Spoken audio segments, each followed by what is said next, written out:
Greetings, people who are about to watch a very low technology video. I'll start out today with what on the surface might appear to be a stupid question, but the question is, how do we get to the chord? These chords that I've been talking about. How do we get to the actual chord? So I talk about some approaches, how we approach the chord. One, okay, we can build a chord from scratch. We can do that. Or two, we can read or analyze a musical score and then determine the chord, like I showed in my previous video. Three, we can receive requests or instructions from fellow musicians. In other words, let's say your guitar player, Jimmy, says, "Hey Joey, give me a G minor 7. Or give me a D major 7. Okay, we can receive an instruction and we got to try to figure it out. So that's how we approach a chord. We get to the point where we have to face the fact that there is a distinct chord that is required. Okay? Now that sounds really stupid, a little bit silly, but I say that to say this. In my system that I've been talking about for the past few videos, all right, System 2000 chord notation, what will happen is, no matter how you get there, you're going to end up facing a chord, and that chord will have to fall into one of four categories. I call them categories, or you could call them chord structures. When you see the chord, it's either going to be a standalone bass chord, or a modified bass chord, or an add-on chord, or what I call a fifth chord exception. We're going to do that in the next video. But let me show you what I mean. Just in case you're a beginner and you didn't understand the previous videos, and you say, okay, this guy has this chord system, but I don't know what the hell he's talking about. So, when you face a chord, all right, when you're presented with a chord, let's say somebody shows you this chord here. All right? This is the chord you're confronted with. Now, number one, it could be a standalone bass chord. Now, if you know your charts, I showed you the bass chords for my system. If you know your charts, all right, right away you know that this is a standalone bass chord. You say, well, I know that. That's a C major 7. That's a standalone bass chord. So now your chord's established. The basic structure is established. Now, the other chord category, yet another, is the modified bass chord. All right? I'll show you how to recognize that. Well, actually, I've already shown you one. In a previous video, I showed you this chord right here, and this was a C minor 9th bass chord with a modification, one modifier, the diminished 5th. All right, we talked about that. That's a modified bass chord. That's the second chord category. All right, so we already talked about that.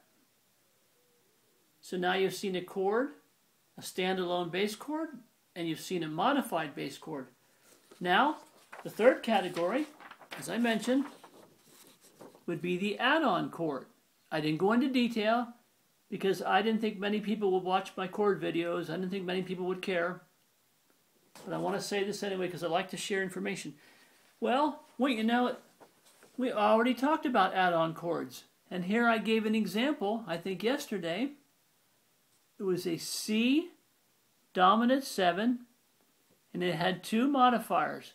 It had the augmented 5th and the minor 9th. All right, let's take a closer look.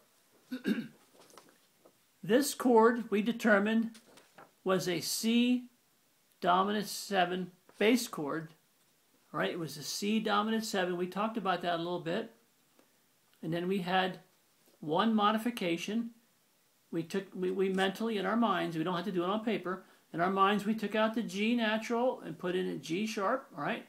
Then we saw that we had another modification, a minor ninth. And you might have been thinking while watching the video, like, well, how can that be? It's a C, the dominant 7 bass chord. Well, this note is added on. This is an add-on chord. All right?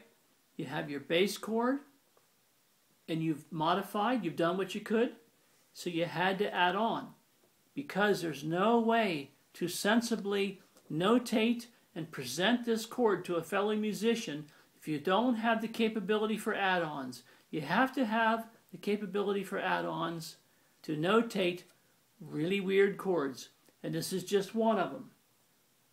Okay? So I did show you that. I actually showed you an add-on chord, but I hadn't mentioned the categories. So now you see we've had shown examples of the standalone bass chord, the modified bass chord, and the add-on chord. Okay? Now, if you've really been paying attention, let's say you understand this stuff. Let's say, oh, this guy has a new system and I like it. Let's say you understand it. Well, if you're paying attention, I could get in trouble, because I just showed a chord. All right, I just showed a chord, and it was named C dominant 7 with an augmented fifth and a minor 9. All right, you've already seen that. And see the arrows? That shows you where your modifications were made. And we already talked about that. All right, now if you were paying attention, you might say, oh, Joey, wait a minute, wait a second. I don't see a C dominant 7, blah, blah, blah. What I see is, I see a C augmented. I see a C augmented fifth chord. That's what I call triads. I call them fifth chords. You say, I'm paying attention, and I saw a C augmented fifth chord, and then I saw modifications here, add-ons. I saw a minor 7 and a minor 9. See the arrows? You can say, I saw that. Well, you did. You see, that's the beauty of my system. A chord can be notated more than one way with my system and be correct, and also be very, very accurate. And the person you're giving that chord to, he or she will not get confused. So if you're paying attention and caught this, then God bless you, because that's a really cool thing. I wanted to point that out. I didn't have time yesterday. My videos run too long. Now you say, why would you prefer one over the other? Could one be actually a little bit more precise? Yes. Remember, the human musician for centuries, hundreds of years, learned and built scales and chords using intuition and common sense.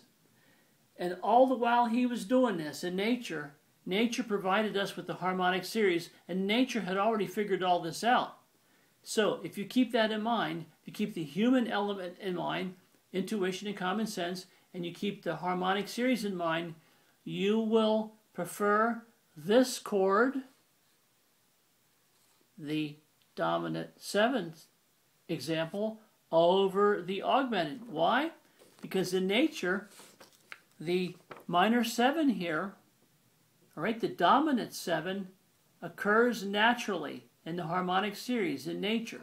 This is a slightly more natural interpretation of the chord, whereas over here you see the augmented fifth is common, but it's not as prominent or detrimental in the realm of music in nature. So you see, I personally would prefer this because of the dominant 7, which occurs naturally in the harmonic series. All right, I wanted to say that. I also wanted to mention again that I call sharps and flats specifiers. And once again, specifiers are used only with tone or note names. They're only going to be used with a letter, A, B, C, D, E, F, G. And that's all. So you see, specifiers specify one single note. Each specifier, respectively, will specify one individual note. And yet, my modifiers, so you don't get confused, my modifiers, whether they be a number or a symbol or a combination, they modify one individual chord. Oh, see, there's a big difference there.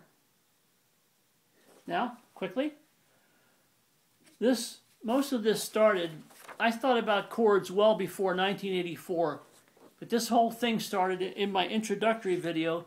I talked about how I received the February 1984